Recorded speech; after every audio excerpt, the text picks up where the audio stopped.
Hi everyone, ఒక 1 lakh నేను ఏ విధంగా ప్లాన్ చేసుకున్నానో చెప్తాను. Number 1 term insurance, 2 health insurance, 3 mutual funds. ఈ మ్యూచువల్ ఫండ్స్లో నేను ప్రతి నెల 5,000 రూపాయలు ఇన్వెస్ట్ చేస్తాను. అట్లా సంవత్సరానికి 60,000 రూపాయల వరకు ఇన్వెస్ట్ చేస్తాను. ఈ ఇన్వెస్ట్ చేయడం వల్ల 20 years పాటు ఇన్వెస్ట్ చేస్తే పెద్ద మొత్తంలో అమౌంట్ వస్తుంది కాబట్టి వాళ్ళకి మనం మంచిగా లైఫ్ ఇవ్వచ్చు. సో రెండోది మన హెల్త్ ఇన్సూరెన్స్. ఈ హెల్త్ ఇన్సూరెన్స్ తీసుకోవడానికి కారణం ఏంటంటే, నాకు కానీ నా భార్యకి కానీ పిల్లలకు కానీ ఏదైనా పెద్ద మొత్తంలో హాస్పిటలైజేషన్ ఖర్చు వచ్చినప్పుడు అది ఏమవుతుంది, ఏవైతే మనం సేవింగ్ చేసిన అమౌంట్ ఉందో ఆ అమౌంట్ తీసుకొచ్చి అక్కడ పెట్టాలి. సో దానివల్ల పిల్లలకి మంచి ఫ్యూచర్ ఇవ్వలేం.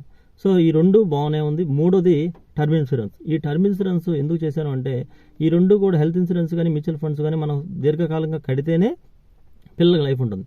అలా కాకుండా మధ్యలో ఏదైనా అనారోగ్యం చేత లేకపోతే అనే యాక్సిడెంట్ చనిపోయినట్లయితే ఒక పిల్లలకి మంచి సెక్యూర్ లైఫ్ ఇవ్వలేం. కాబట్టి అదే టర్మ్ ఇన్సూరెన్స్ చేస్తే 1 కోటి రూపాయల వరకు వాళ్ళకి మంచి భరోసా ఉంటుంది. కాబట్టి ఆ విధంగా ప్లాన్ చేశాను.